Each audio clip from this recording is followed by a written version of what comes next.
Hello,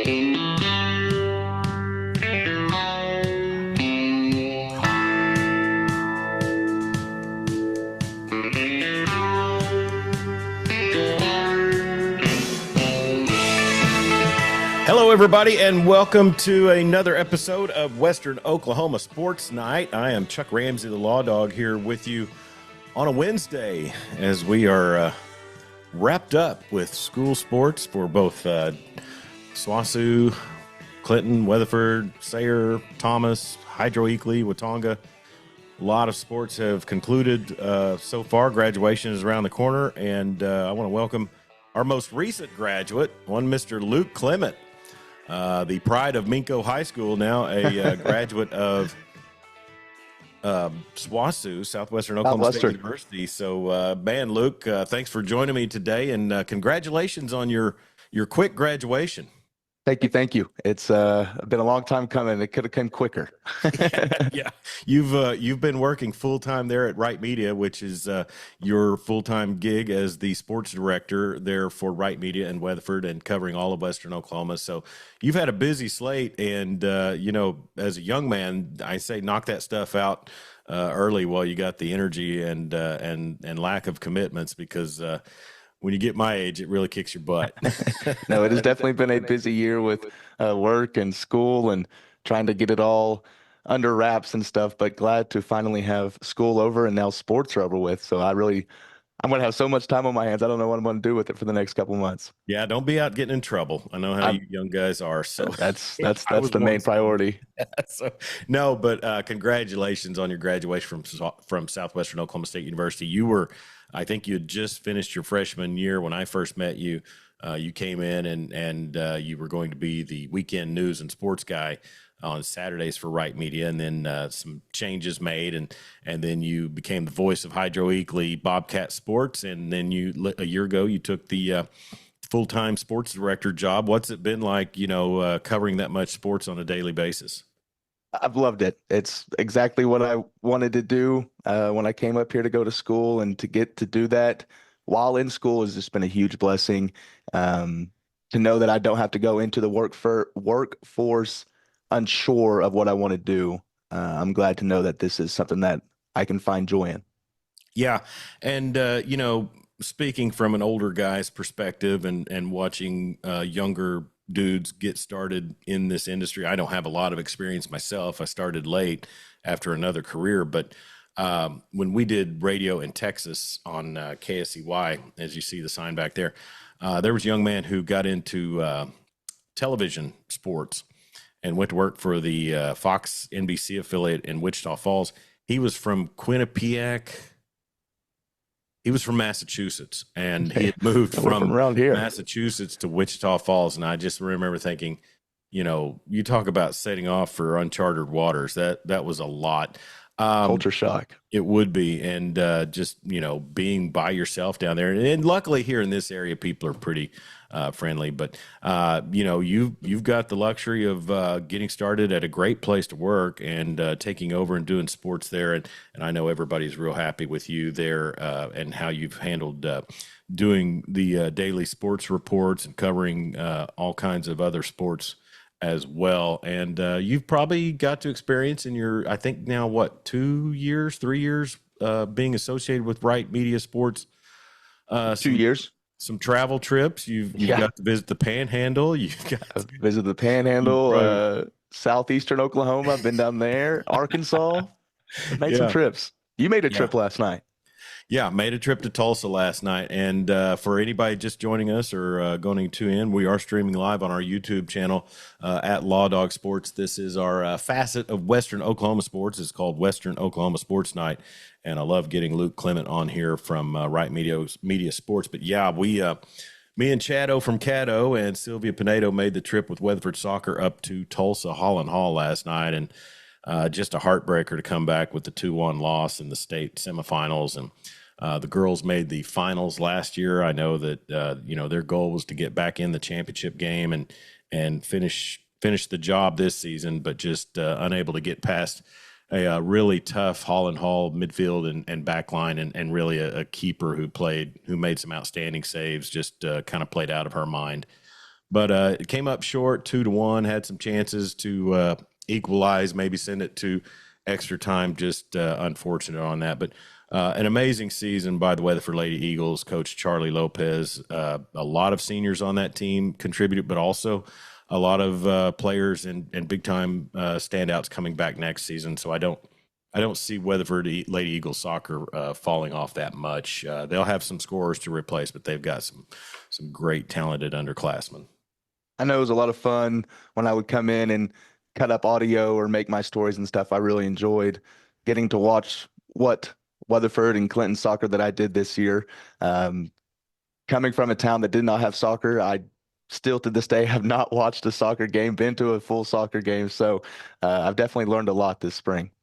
Well, I mean, that's one of the things about being the sports director at Wright Media. Soccer is pretty ingrained in Western Oklahoma. Yeah. It's a great thing that is the case, but it's also a situation where I was fortunate because I kind of came on to the sport of soccer in college with friends of mine at Oklahoma City University who played there, and then have followed it throughout my adult life. Didn't play it past third or fourth grade in school, but it was once I became an adult and knew people that enjoyed it, I've come to enjoy it. And the thing about doing play by play is soccer is a difficult play by play because it's a real lull of action until it's not, and then Hmm. you have to react. And so I know it's funny. Last week, Chad Gray was doing play-by-play for Clinton boys on the road at Hilldale, which I'll go on record saying that the Red Tornadoes got ripped off up there. You'll But have to tell me about that. yeah, they issued a penalty on a play that I could not see from the vantage point of the camera that it was a penalty, and it just seemed like a bang bang play with the keeper trying to the keeper possibly getting fouled. But regardless, so I had a different producer, and I won't name names, but he was kind of lulled into the lack of activity, and then all of a sudden we score. Weatherford Lady Eagles score a set piece goal, and I got excited, and I think it startled him. But anyways, but yeah, it was a heartbreaking loss last night. The Weatherford Lady Eagles finished 16-2 on the season, and will be state semifinalist, at least state semifinalist for the third straight season. And seniors Brayley Epp, Emma Rattery, Allison Galindo, Lexi Johnson, the goalkeeper, and then also Taylor Pear and Andy McCoy. I don't have my roster with me. I'll have to look and make sure I'm not missing anybody. A But pretty just solid bunch. What, three of them going to play college soccer?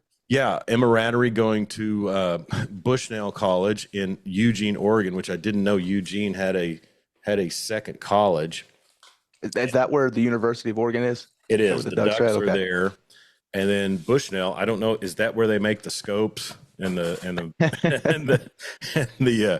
binoculars? Because let's see. Let me double check and make sure. Taylor Pear, Emma Rattery, Andy McCoy, um, Allison Galindo, Brayley Epp, and Lexi Johnson. Yeah, that's the seniors for Weatherford, and they're an amazing senior class. Brayley Epp making the commitment to Brayley Epp and Lexi Johnson making the commitment to Coach Mark Pearson at SWASU. And then also, I believe Andy McCoy, who's just a really dynamic midfielder and plays with a lot of energy and pace. I think she may be looking to walk on there at SWASU. So Awesome. some additions coming to the Lady Bulldogs soccer team that'll be fun to watch. And just an amazing season. Weatherford boys didn't make the playoffs, but then Clinton boys and girls were both in the playoffs. And like I said, Clinton boys made the quarterfinals, and the Lady Reds were they both in action last week? Clinton girls lost in the second round. Okay. Or did they lose? They lost to Chickasha. That might have been their I first think game. that might have been, once again, I left my paperwork from last night in the truck. But That yeah. might have been the first round game. And then Clinton boys were second round. Yeah. So Weatherford girls making it to the semifinals. And then Elk City also with a program. Did Cordell have Cornell girls made The playoffs. They playoffs? got beat pretty good by Community Crossings Christian Yeah. in the first round of the playoffs. Well, I mean, since you mentioned that, I'll just bring up the albatross in the room, Luke. But private schools with Heritage Hall, Holland Hall, Cassia Hall, anything crossings or CCS or anything CHA, Christian. OCA. Yeah, I mean they seem to have a leg up in the sports, and even in basketball, Weatherford boys had to beat Crossings Christian for a state title, and I don't know OSSAA. I know we're not supposed to question them, but uh, Holland Hall won Class 5A. They're going to be gunning for their fourth straight state championship. Two last year in 5A, the 2 years prior to that in 4A, and this year they're back in 4A. So In soccer, girls yeah, in soccer. girls soccer, and Oolagaw, who won the 4A state title last season, dropped to 3A. So I don't. Strange. Yeah, and if it's so odd, Luke, because in football you've got, let's just take Kingfisher for example. They're 4A in everything but football. Yep. And they play in 3A, and I'm not. I mean, I don't have an opinion either way about it, but it's just so odd that you would be 4A in every. Well, I take that back. They're 3A in soccer too. So Yeah. baseball, basketball, and I'm not sure about volleyball. They That's got to just be a based. school. Yeah. That's just a school as an example that is just all over the place as far as their classifications. Well, then you can take it down to even a smaller level. Minko, where I went to school, we're Class A in football, 2A in baseball and basketball, and 3A in softball. So we're all over the place. Yeah, and with football, I don't know. I'm kind of contradicting myself. I could kind of understand a town like Minko being A in football, but it doesn't make a lot of sense that they wouldn't just be A in everything else either. Right.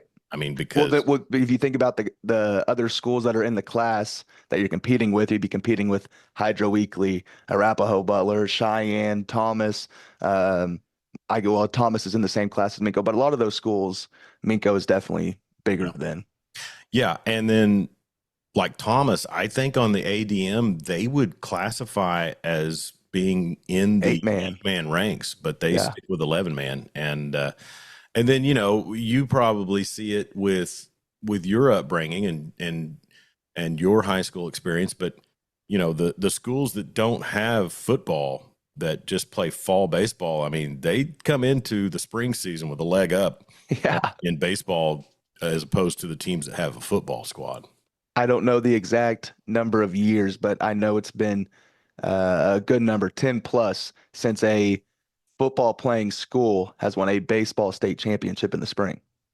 Yeah, in the lower classes. Yep. Yeah. Yeah. And then, I mean, I understand, and that's a tough one about as we transition to baseball, is like Canute, they've got a great baseball program. Yep. And then, Shattuck, who lost to them in the finals, they had a great season, but they also have an 8-man football team. So that fall ball, I think, does make a bit of a difference for some of these players. But, man, you talk about, and 4A, which is pertinent to us, is this weekend. Hopefully they'll be able to get it in at the Oklahoma City area with the weather the way it's supposed to be. Elk City in their fourth consecutive state tournament, Taking on district opponent Bethany. They split their regular season games. Both of them were one run. Elk City won the first one 3-2. Bethany won the second one in extra innings 1-0. So some pretty competitive baseball there. Yeah, this Elk City team, and it's such an amazing accomplishment by Jay McClure to get a team to the state tournament, because they lost Cash Mayfield last year. He graduated, was a first-round draft pick, just an amazing pitcher, also a great batter as well in high school. But I think that Bethany loss was their first district loss in 4 seasons. Really? I want to say that when I did Weatherford baseball last season, they were I know they were on a 2-season streak without losing a district game. That's incredible. And it's not like Weatherford and Clinton were slouches those seasons either. No, it's just McClure had Coach McClure had really elevated the play there at Elk City, and and then when you have a first round draft pick in the rotation, it's definitely going to help. But this year, Yeah. they did drop that one district game, but Weatherford had a chance a couple of times to get one past them, and they came back and were able to take the victory. But they just seemed to reload instead of rebuild there in Elk City.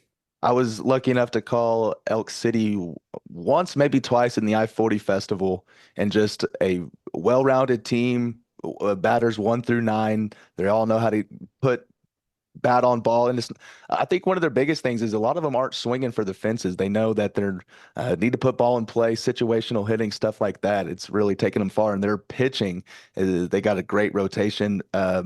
Bryce Mouse, he is going to Tyler Junior College, another pitcher that they got that's going to the next level. Yeah, and they've got kids that, Northern Oklahoma College is another school that picks up a lot of these Western Oklahoma kids. I know Western Junior College down in Altus as well, but and then Redlands too. Redlands is picking up some Western Oklahoma kids as well. But yeah, Coach McClure there in Elk City really doing a great job. He's had Taylor Varnell, I believe, as his pitching coach for 2 seasons now, and Varnell was actually, I think, in the league. And then also coached Canute for the season before he went to Elk City. So, I mean, a lot of good coaching there on that staff, but they've got a tough task coming up. And, it's funny to me, the seedings, when I saw the matchups for the Class 4A state tournament this week, Newcastle is a really tough team. And then Tuttle's the defending champion. Blanchard has won a title in the last 2 years. I mean, there's Who's on the other side of the bracket with Elk City? Do what now? Who's on the other side of the bracket with Elk City? It's funny you ask that. Why don't I effort that? And I could probably sound a little more informed. But and 4A, I'm telling you, Luke. I mean, it's a tough class. It is actually. Did Tuttle win it last year, or did Marlowe? Tuttle. I think Marlowe's 3A in baseball. Okay. So Blanchard's got North Rock Creek. Bethany's got Elk City. Tuttle, Chickasha's been a really upswinging program. Then the only team from the East is Salisaw, and they are taking on Newcastle, which I think Newcastle has an OSU commit in their rotation, and I know it was hard for Weatherford to manufacture a lot of offense against the Racers in the. Is it a super regional or is it an area? OSSAA calls it area. They call it area assignments, but it's funny if you look on any of 4A team schedule, it says super regionals. It's really funny. Well, if anyone listening wants to keep up with the baseball this weekend, a great resource for that is online at Sooner State Baseball Report, and we share their content on Lawdog Sports Instagram, Facebook, and Twitter, predominantly Twitter, but Newt Huntley does a great job over there with that. But, talking about baseball, Luke, last weekend, man, a big one between Calumet and Fort Cobb-Broxton. Yeah. Did you get to call a Calumet game in the I-40 Classic? I did, yes. Okay. I think it might have been Calumet Elk City, now that you say it. Okay. They were really good. And Fort Cobb-Broxton just – I don't know, man. Willits and those guys down there. Something in the water. Something in the water. They've been doing it for a long time now. Lake water, that scares me a little bit. No doubt. Yeah. No, just an amazing run. So many consecutive state championships for the ponies and the Mustangs, and just 2 seasons ago, I think they pulled off the trifecta. Yes, it would have been fall ball, basketball, and spring ball. Yeah, it will. Yeah, I think it would have been when Craig Rogers was there.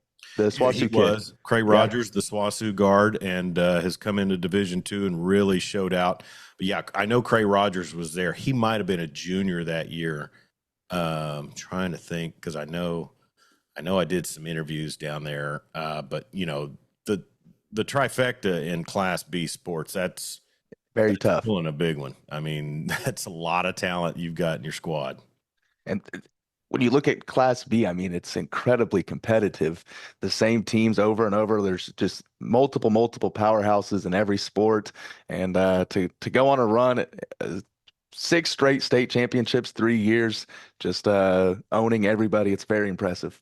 Pretty amazing. And Calumet has really been right there too. I mean, it's Calumet did get a basketball title, Yeah, so they did get that, and but it's just been such a massive battle between those two squads and such close proximity between the two. That's been a lot of fun. And it's funny, Luke, because you've probably come to realize this as sports director at Wright Media.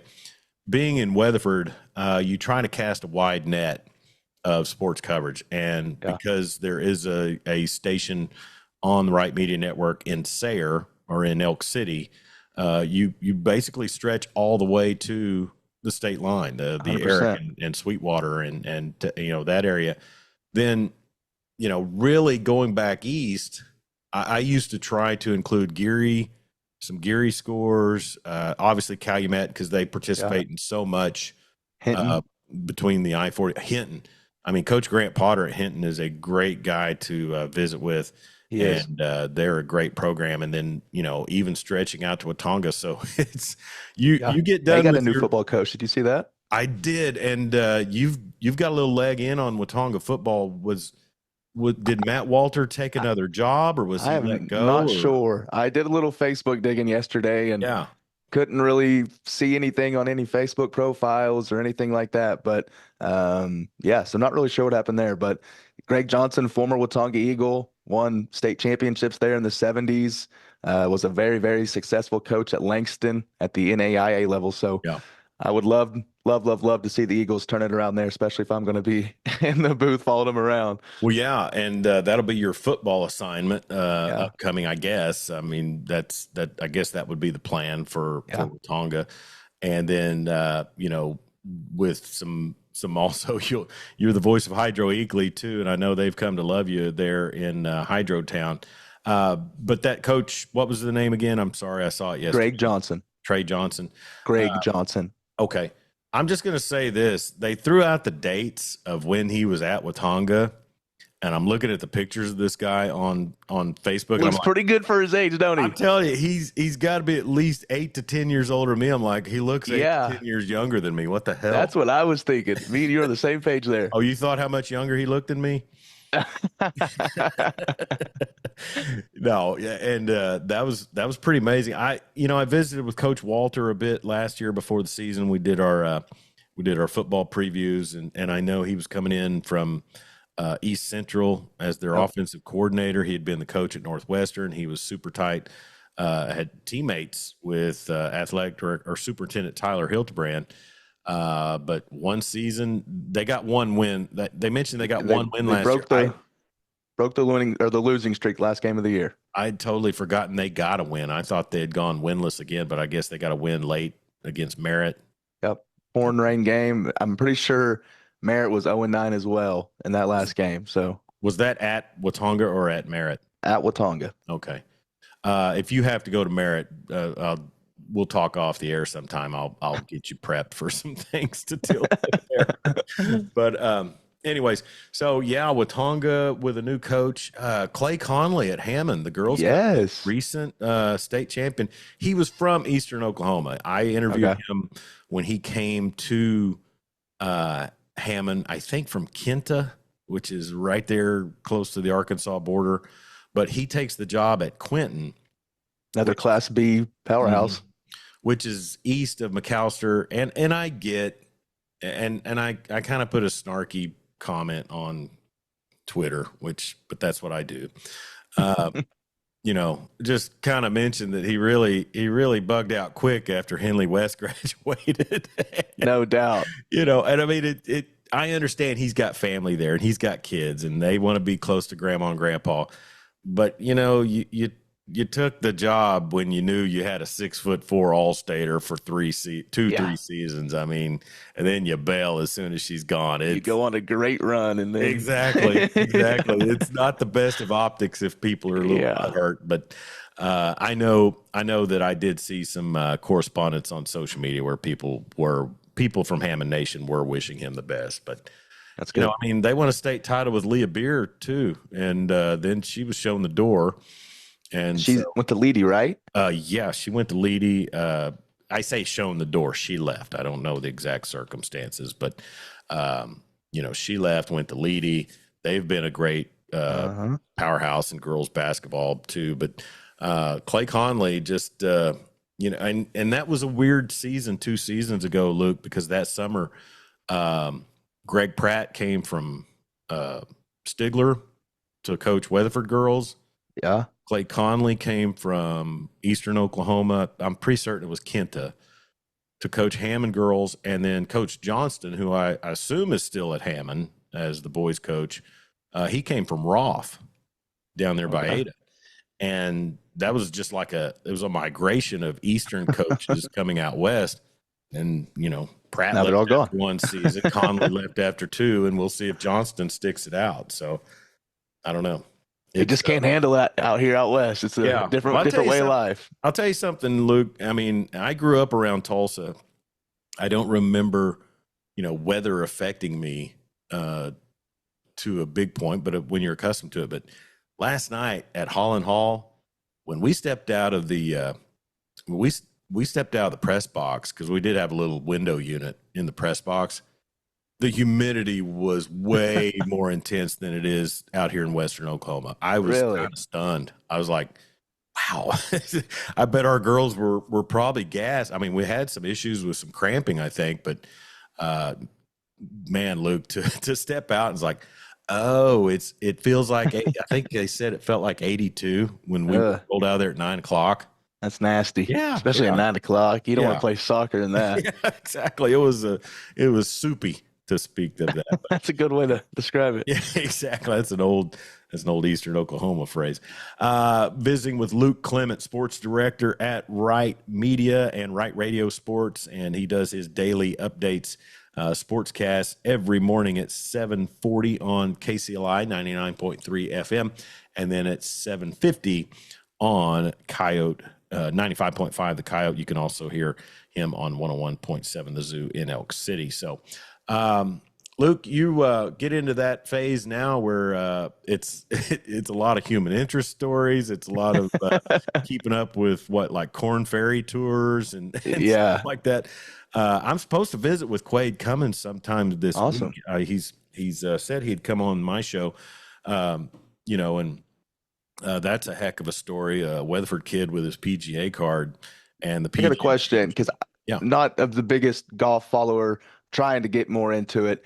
The PGA Championship is this weekend or next, right? It's this weekend, I'm pretty sure. So what would he have to do to qualify to be able to go and compete at that?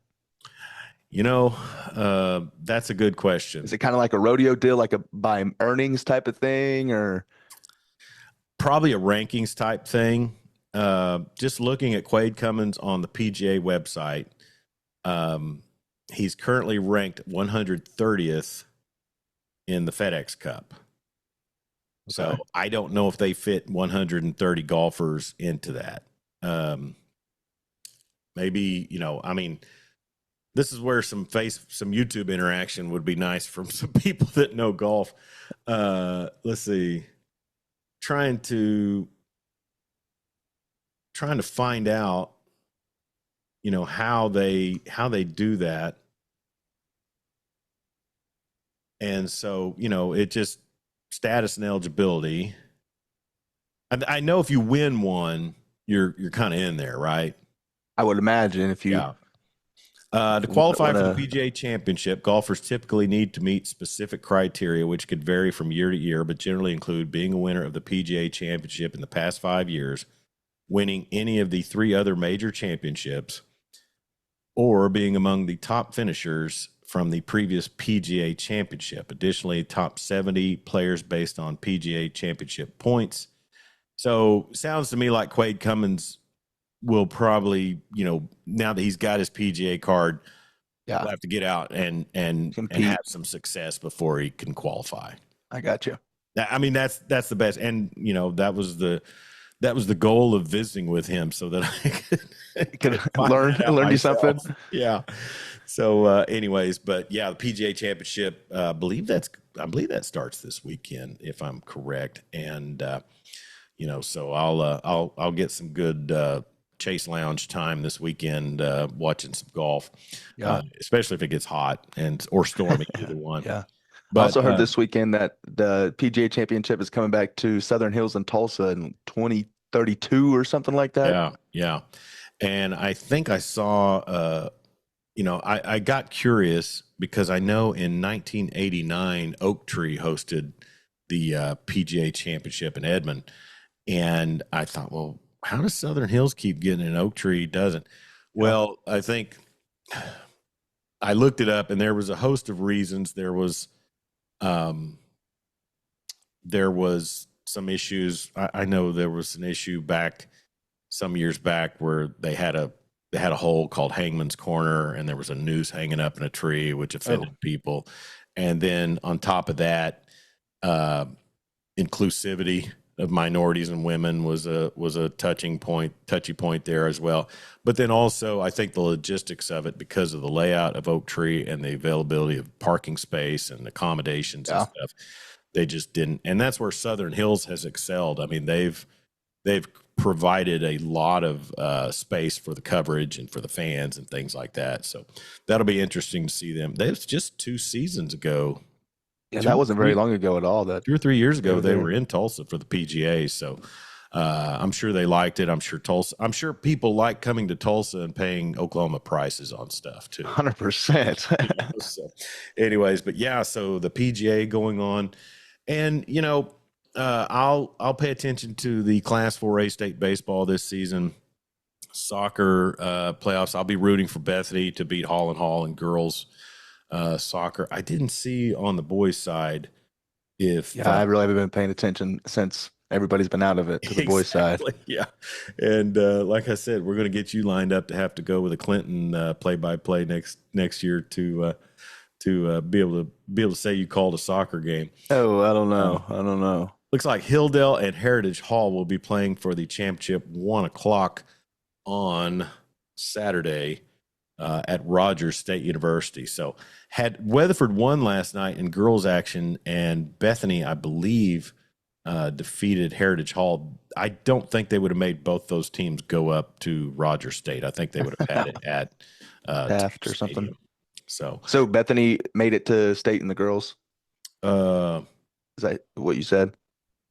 Let me double check that, because Bethany and Hall will face each other 10 a.m. Man, you make Bethany have to be at Rogers State by 10 a.m.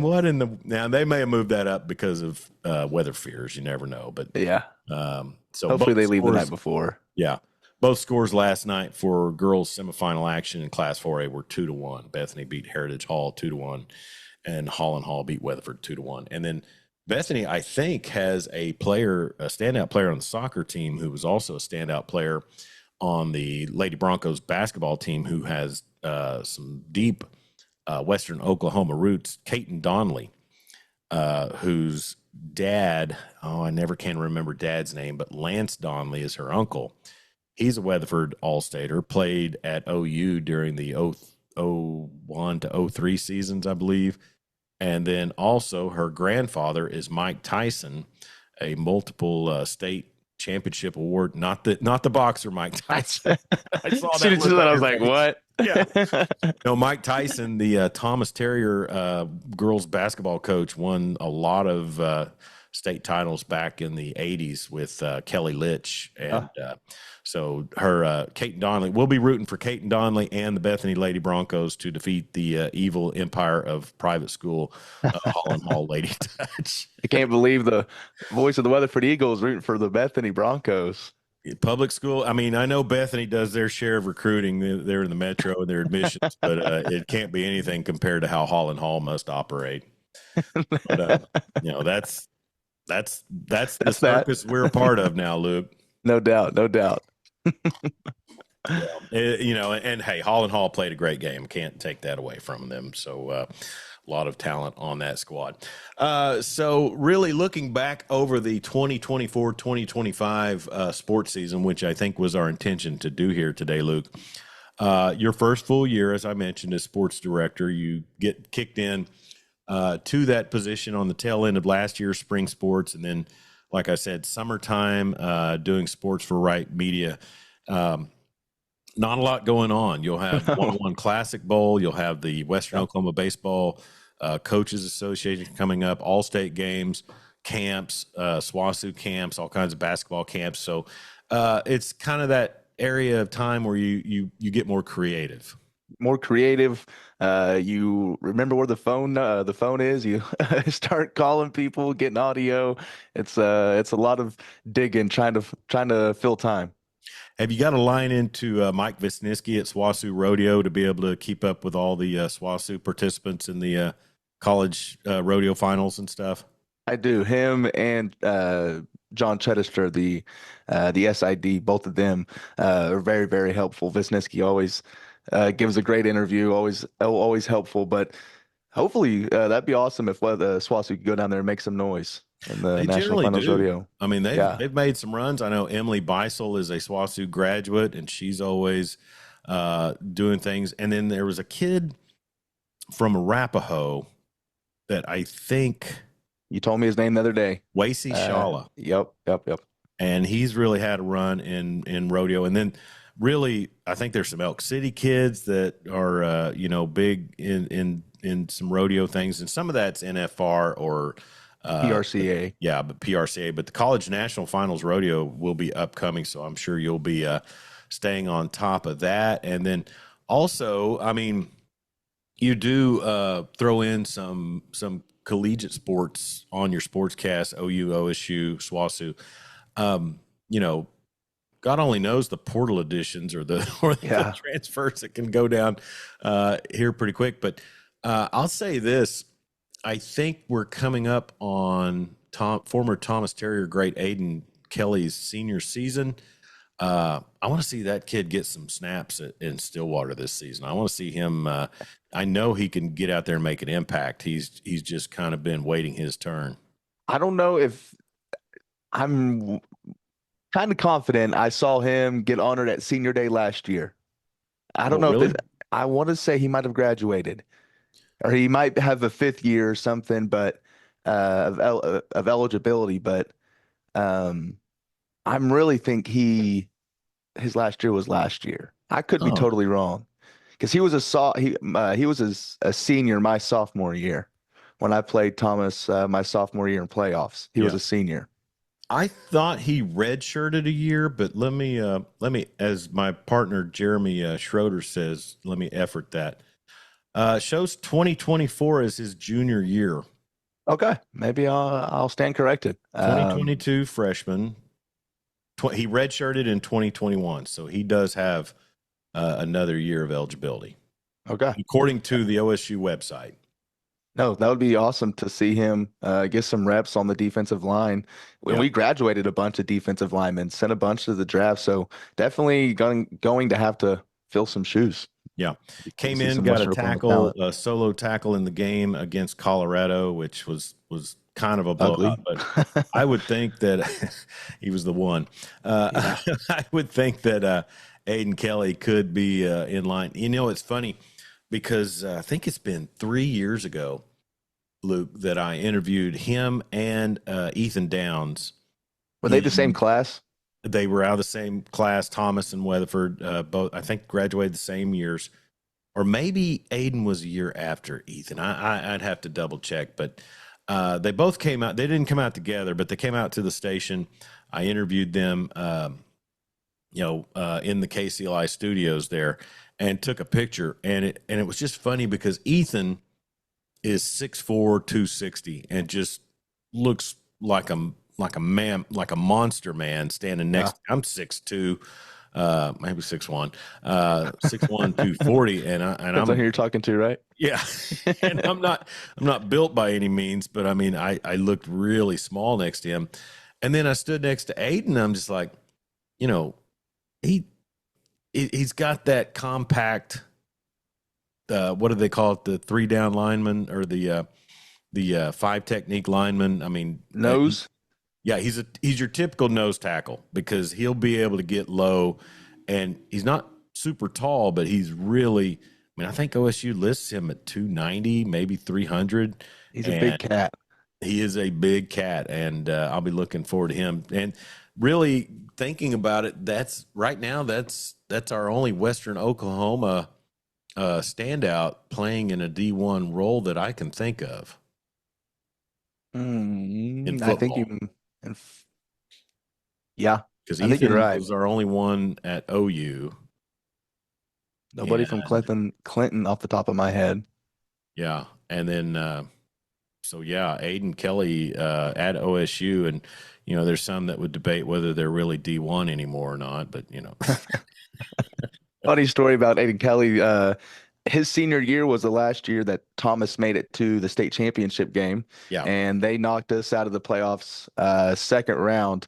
I played one snap that game, and it was after we scored our first touchdown on the PAT, and I had to block Aiden Kelly, and I got pancaked on a PAT, and I didn't make it back into that game. Oh man, so there's your brush with greatness there. Yeah, yep.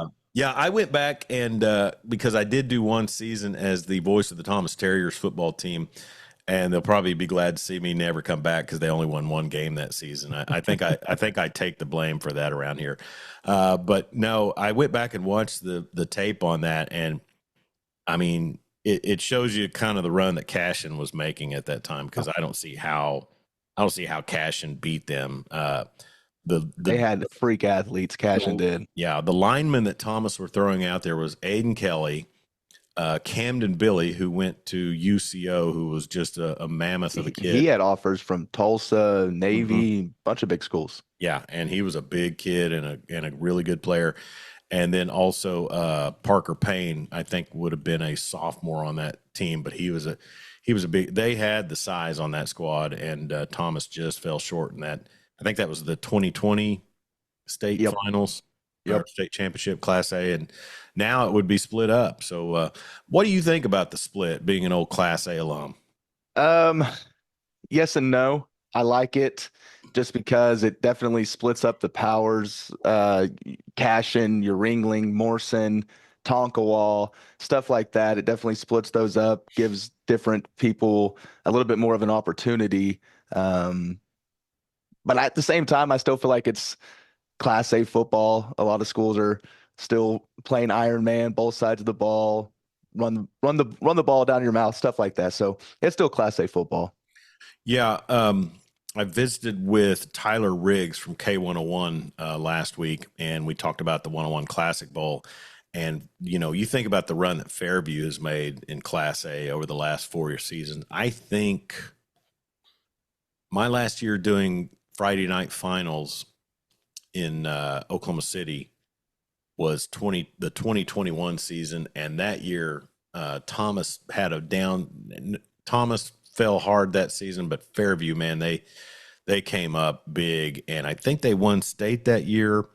And then the That next would have been couple years. 2021 would have been Cashin or Ringling. And Oh, then okay, 2022 was Cashin, Ringling again, and Cashin uh, beat him in the rematch. okay, That would have been my junior, senior year. okay. So I thought, okay, so And then Fairview I think my won first year out of high school, Fairview won their first one. 22-23. Yeah. Yeah. Okay. Well, anyways, Fairview was coming up. I mean, they won District One that season that I did Friday Night Finals, and everybody was predicting Thomas that year. But then I saw, I think Jax Bernard, the quarterback from Fairview, isn't he going to Northwestern? I don't know. Is I he didn't going? see anything. I want to say Tyler Riggs said he's going to Northwestern. But I tell you, that kid in Class A football, and I watched him in some 7-on-7. I thought, man, he just really rolls out all the time. But shoot, they move the ball really well with him Yes. rolling out. But an He can interesting, throw it. yeah, he really is a great quarterback. And He's one of only probably, I want to say 10, 15 Oklahoma high school quarterbacks that's thrown for over 10,000 yards in his career. yeah, and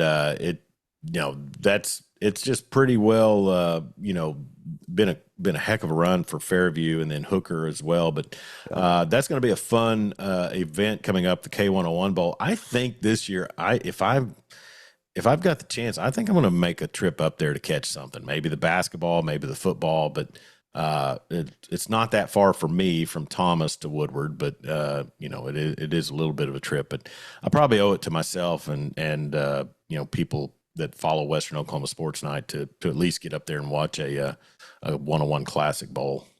Those all-star, all-state games, they are a lot of fun to watch.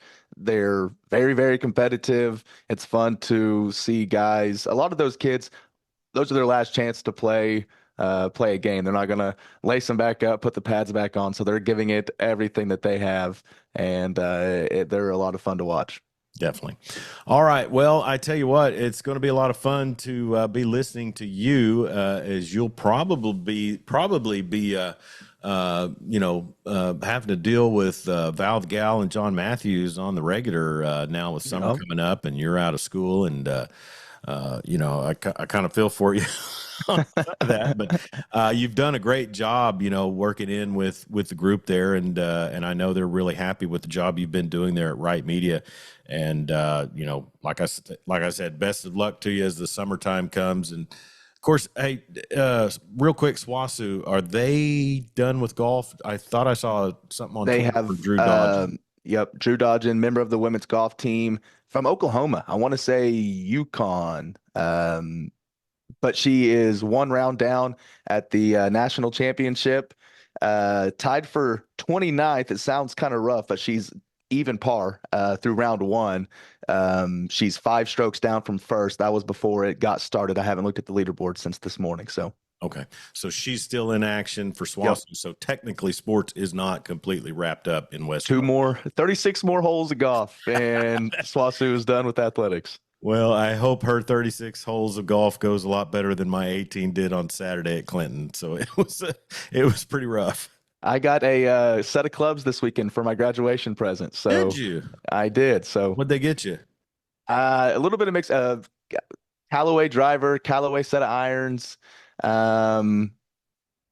I think most of it's Callaway. Yeah, good deal. That's Callaway's a great brand, and now you can get out to Prairie West or Riverside and get you some golf in. Me and my son went to Riverside on Saturday, and just shows what a chauvinistic jerk I am to be out with my son playing golf on Mother's Day. But I saw you post that on Facebook, and I kind of thought, like, why are they not with Mama? I guarantee. Well, she probably enjoyed the time away from me, so that was her gift. No, but it was just an opportunity. My son was out from the city, and it was a beautiful day, and Riverside's starting to really do a great job recovering from some of their issues they had last year with the greens. But it was some interesting putting because they've still got work to do, but I know they'll do it, and it's a beautiful course, Riverside there in Clinton, and then Prairie West. That's coming up real soon.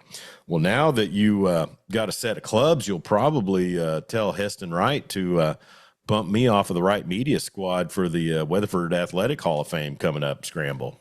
I don't know. I'm not going to say I'm any good or anything. You probably still would supply a little bit more to the team than I would. So I promise you that is not the case. But anyways, well, listen, he's Luke Clement. He's the sports director at Wright Media. Time for you to get a Twitter handle, Luke. You're going to be doing sports full time. You got to be on the X. Okay, I got you. I'll get it did. Anyways, follow Western Oklahoma Sports, and that is the 97.3 The Score Facebook and Twitter pages, and then also 95.5 The Coyote for all of your sports updates. And be sure and listen to Luke every weekday on 95.5 The Coyote, 7:50 a.m., and then also on KCLI News Talk 99.3 at 7:40. So hustling man is Luke Clement. Luke, thanks for joining me here on Western Oklahoma Sports Night. Thank you for having me, Chuck. I enjoy it. Sure thing. And be sure and follow him, and then be sure and follow us at Lawdog Sports on Instagram, Twitter, X, and Facebook. You can follow this, and please subscribe to this YouTube channel at Lawdog Sports, and then you can get links to all of that on our Facebook page. On our webpage, lawdogsports.com. Also, the podcast pages will be condensed soon. Pretty soon, we will only be on Spotify for the actual podcast. So be sure and get over there and subscribe as well. Be safe out there. Don't text and drive, and sure don't drink and drive, and we'll talk to you real soon.